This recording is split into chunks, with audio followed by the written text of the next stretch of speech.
beautiful DIY fabric prints to tear or make for all types of use in your junk journals.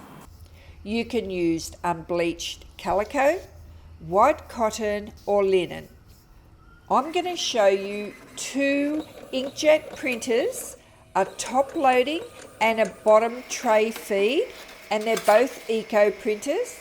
I'm going to show you two ways you can prepare the fabric for printing. I'm going to show you what to do if the ink smudges, and I'm going to show you what you can use the fabric for after you've printed it. The first way you can prepare your fabric is by using a sticky sheet. A little while back I bought this pack of sticker paper. There's 100 sheets here.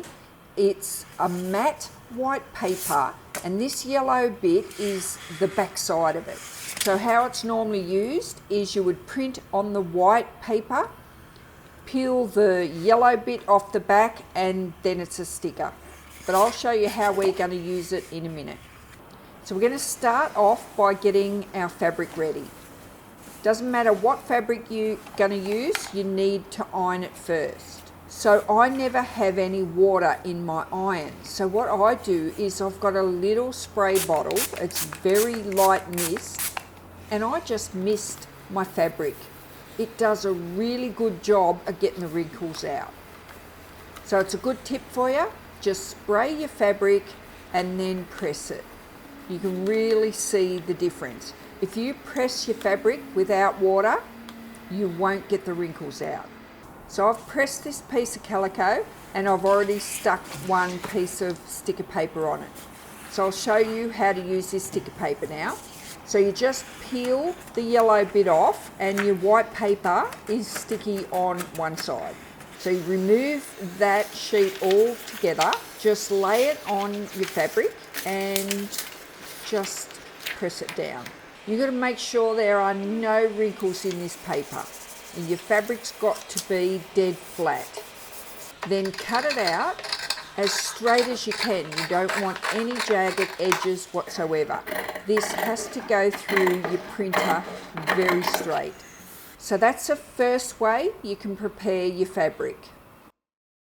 Now the second way you can prepare your fabric is by using spray glue. This is a temporary adhesive, and this one here is for fabrics and paper. So all I'm going to do is grab a sheet of everyday copy paper. I've already taken it outside and I've sprayed just one side. I'm going to lay it down at the bottom and stick it to my fabric piece.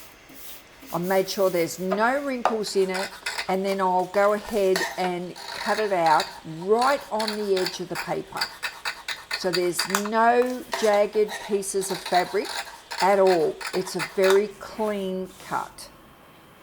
So what I've done is I've cut 2 pieces of calico, 2 pieces of linen and 2 pieces of white cotton.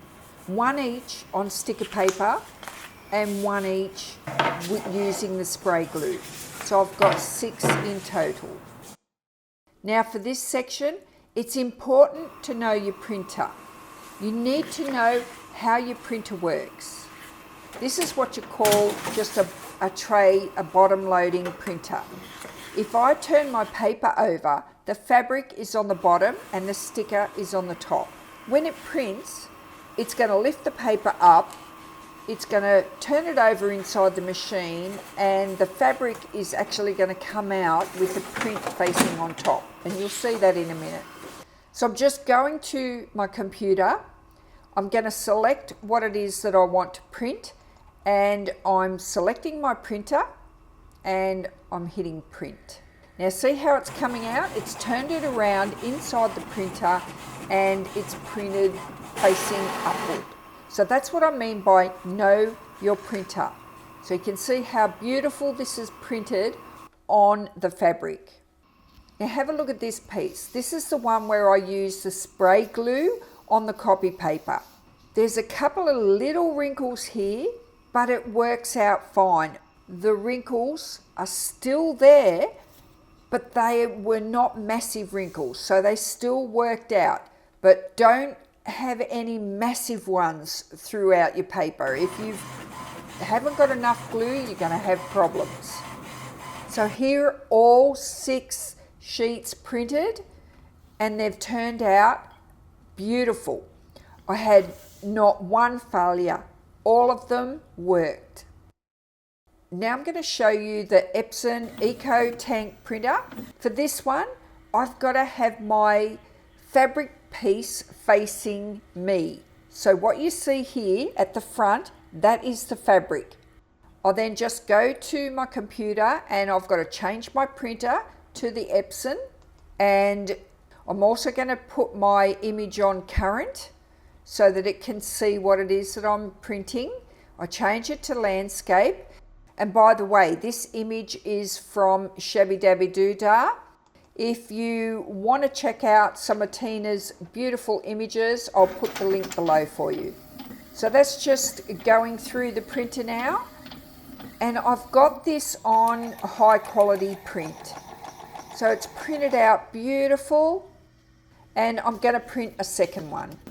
So both of these printed perfectly, and I've just used 100% white cotton to print both of these. So I'll just do a quick flip through of all the prints that I've just done. This is a design that I created myself. These will be available in my shop shortly. Here it is on the white cotton, and this is the linen piece. This is the French letters on the white cotton. You're going to love how these look on the tear sheet.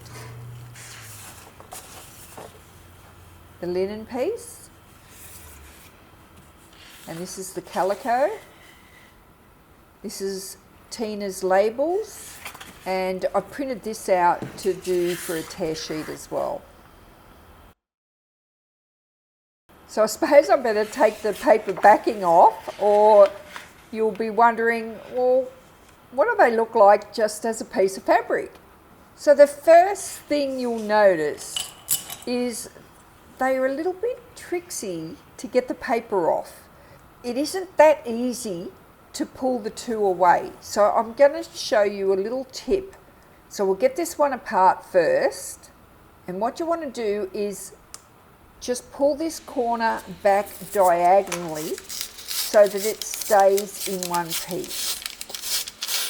The print does not change the fabric at all. So here's my tip for getting the paper off a bit easier. Just scratch this corner away, and then it's much easier to pull this top piece of paper off. It comes off easy. There's no sticky residue left on the back of the fabric or anything. Now we're going to do a smudge test, because I guess you're wondering, does the ink smudge on the fabric? So I thought I'd better test it on the fabric to see if it will smudge, and it does. So that was a little disappointing. You can see the ink on my finger here, but when I test the Epson, it didn't smudge. So what you can do to fix that is you can use an artist's fixative. Anyway, I found this artist's fixative in my mum's stash. So I sprayed that on here. It literally took 2 minutes to dry because it comes out really fine. And once it was dry, I'd done the smudge test again and it worked. So this fixative saved the day. So now I'm going to show you some use ideas. I made some tear strips.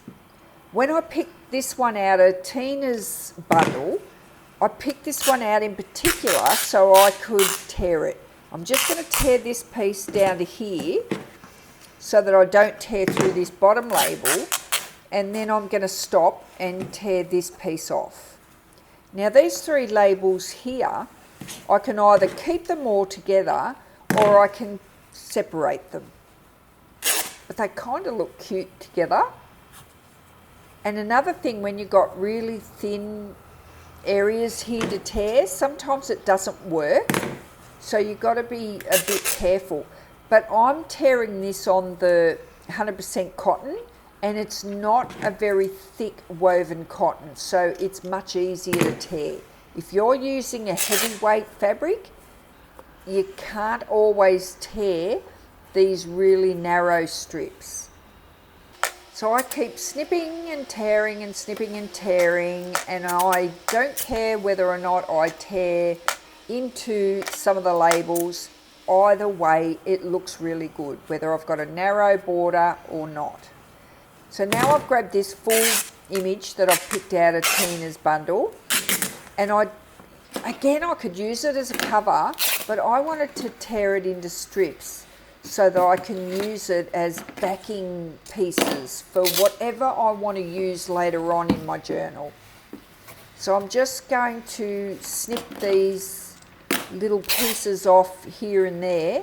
I don't want any of these white edges from the printer showing, so I'm going to remove them, and I'm going to snip this off here and tear it. Now I'm just going to put these pieces away in my ephemera box so that when I go to use them, I can either tear them again or just add other pieces to them when I find the right journal to put them in.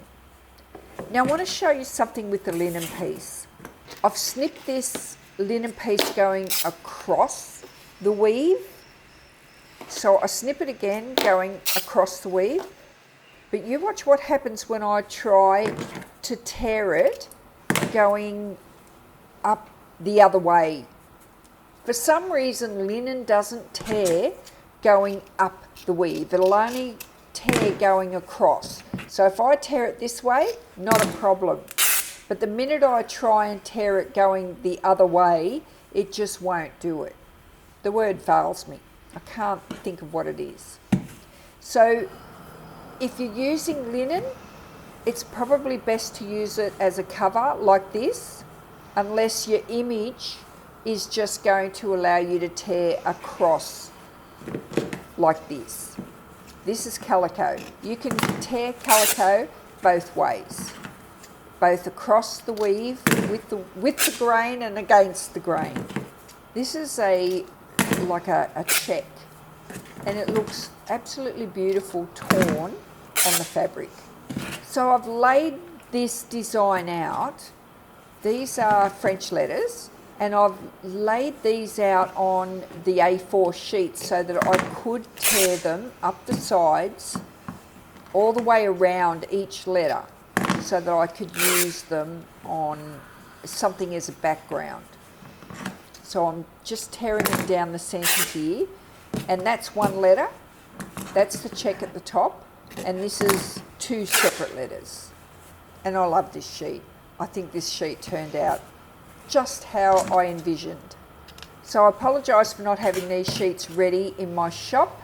My granddaughter's coming to visit tomorrow, so I've run out of time, but just keep checking back. They'll be available shortly.